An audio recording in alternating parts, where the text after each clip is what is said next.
Good afternoon everyone, welcome back to another Make Up My Mind video. Today we are going to be talking about foundation again. I love it, I can't get enough of it, I'm a foundation freak. And today we're going to be talking about picking the right shade of foundation for your face and the method of picking the right shade of foundation for your face. So there is a reason why I have zero makeup on and my hair up in a bun. Well, it's not a bun, it's actually a ponytail. This is all part of the way that I pick shades of foundation for my face. It is something that has taken me a long time to master because there are so many different shades of foundation, so many different types of foundations out there that it's hard to get it right. But once you find a method that's good for you, stick with it for life because it'll always be your friend. So today I'm going to talk about the method that I use, which I kind of stole, not really stole, but learned from Lisa Eldridge, who's one of the most famous makeup artists out there at the moment. She does Kate Winslet and Cameron Diaz and royalty and Hollywood royalty. She does them all. And I heard about this method from her and it's something that served me really well, so I wanted to pass it on to you. It's taken me, as I said before, a long time to master getting the right shade of foundation because it took me a really long time to realise that every different part of my face and my neck and my body are all different colours. You can probably see in this video my face is a collage of different shades, as is my neck and my chest, and this is where it all comes into play. When you're picking a shade of foundation, you want to pick something that's going to bring everything together. That's what this is about. It's about really tying together all the skin that you have. When you're young and you play with Barbies, if you put a different Barbie head on another Barbie, it looks odd, and that's because it's not uniform, it's not all blended together. When you are all tanned up for a night out, you pick a foundation that will go with your tan, that will go with your body. But that's not something that we do when we're just picking regular day-to-day foundations. We pick something for just specific parts of our face, and it's kind of counterintuitive to what we normally do when we're picking for nights out with tan and stuff. But hopefully once this is over, you'll kind of see how to bring it from tanning into day-to-day.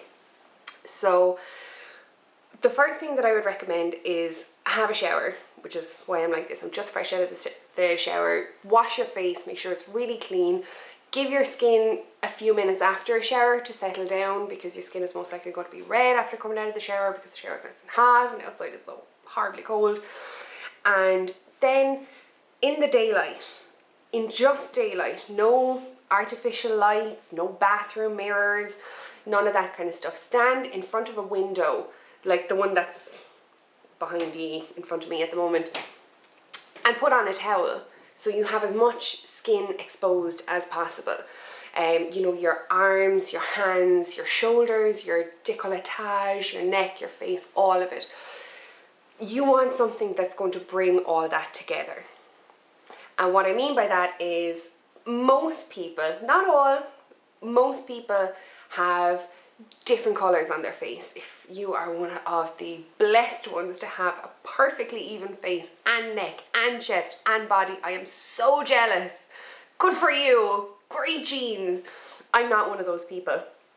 If I take my mirror here, I can see that my chin is darker than my neck and my cheeks are redder than this part of my jaw. And this part of my forehead is a different shade to this part of my forehead, and when I touch my skin it becomes redder. So they're all different shades on my face. The main parts that stand out to me are my chin being darker, my cheeks being darker, and just this little bit around my nose being a bit redder, and my eyes as well. But eyes will be more for me about concealer and things. I wouldn't really put too much foundation on my eyes. So when I go to pick a foundation, if I'm in a store or, you know, say somewhere like a Debenhams or Boots or anything like that, they're always going to look different in that light in the store. Especially down in Waterford, we have a Debenhams with absolutely no windows. And I went in recently and I got a Urban Decay, and the girl there put it all over my face and I was like, oh my god, this is so perfect, it blends so well, this is amazing. And I walked outside and it was like as if I had gotten a load of orange paint and just went, and that was it. It was so different outside in the natural light than it was inside in the artificial light. So the first thing I would suggest is get some daylight, get a foundation, and the spot that I would use is here. Again, this varies for different people, but I find that just behind the jawline here, where it comes down onto the neck for me, is a very even spot.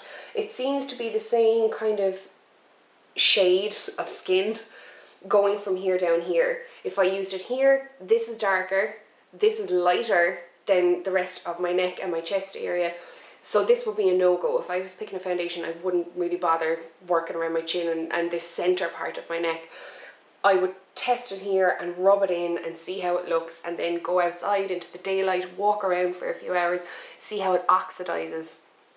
And then if I like it, I'd probably go back and buy a bottle, because if I just bought it off of how it looked on the back of my hand or on the side of just my neck down here, then I would end up with a graveyard of foundation, which is kind of what I have at the moment. So what I'm going to do is I'm going to do a little demonstration of what I'm talking about. So this is my Rimmel Wake Me Up foundation, and this is in shade 100, which is Ivory. I used to be Ivory in the Rimmel Match Perfection, and that was a perfect match to my skin, and then I tried this, and this formulation has gotten darker. So once I got this, I tried it on my chin, and I thought, yeah, that's actually a really good match. It's kind of blending in really, really well. It's hiding the redness, and I just thought, wow, this is going to be gorgeous. This is blending so well. So I'll take some and I'll apply it to the rest of my face, and we'll see what happens. So if I pop some on here, I'm only going to put it on half my face, and we'll see what happens. This is my Real Techniques Expert face brush. So once I put this on when I got home, like so many times before, it was just not what I had expected. It blends into certain parts of my face really well, but as you can see, it doesn't blend down with the skin on my neck and on my chest and on my hands. My face is really standing out as like, this is not the right colour. So while it did match my chin, it doesn't match the rest of my face, and that's because the skin on my face isn't the same as the skin on my chin. It's not the same colour.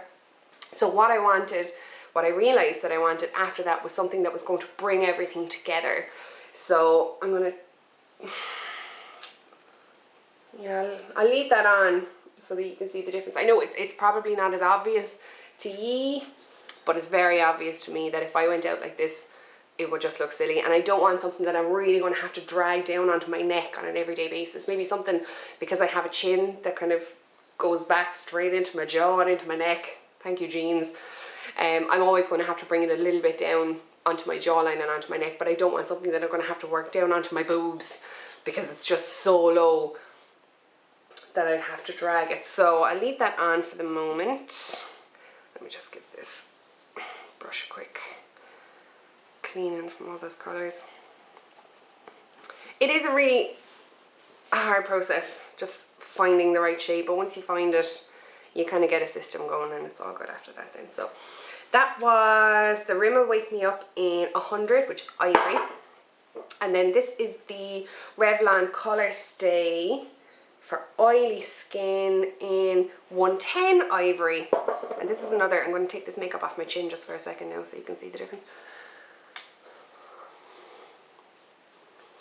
That is another problem that I have with all these different brands of makeup, is that so many of them are calling themselves Ivory and porcelain and all this kind of stuff, and they're such different shades. If I put these two together, give this a shake. If I put these two together, and I'll try and focus that for you now, they're two very, very different colours, but they're both called Ivory. So that's what I have a real problem with now. So I take this off again. So that's just off my chin. And this is the Revlon Colorstay for oily skin in Ivory. I'll take a little bit of this. If I put this on my chin, immediately I would think that is far too pale. You know, if I rub it in, it's like, okay, this is Tipex.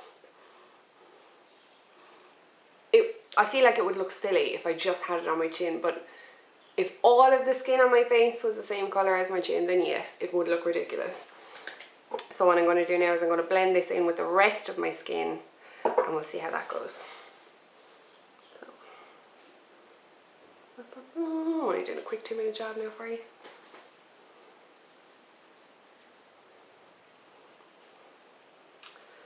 So yeah, the best method I would find is stand in the daylight with a towel on and assess your skin.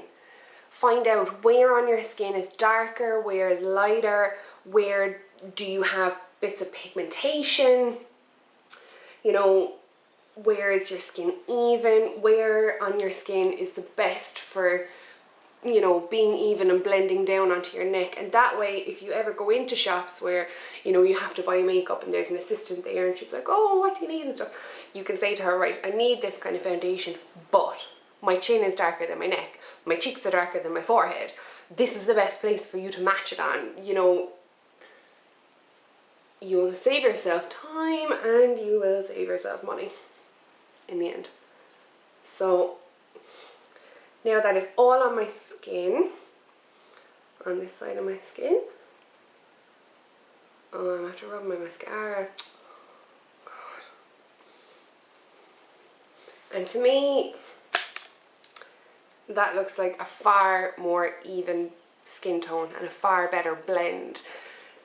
I would probably usually bring a little bit down here because my neck, in my opinion, is lighter than my chest.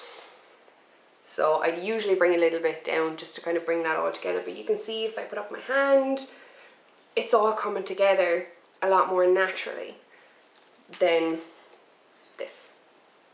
So that's it. That's the method that I have.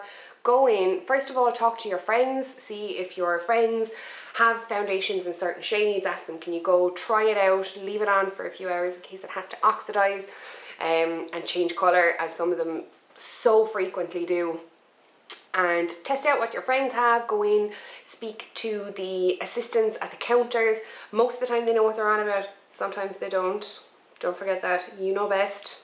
You know your skin, you're looking at it every day. I can remember going in once to a particular counter in a particular store, telling the lady that I had a foundation like this and that it was far too dark, and she turned around to me and said, oh no honey, you need far more bronzer. And I just thought, you need glasses, that's what you need. So you know best when it comes to your skin, but still go in and talk. If you know that you're pale, ask them what the pale shades are. If you have, you know, yellow tones, ask them what their yellow tones are. Get their advice, and just go in and test, and ask people for testers.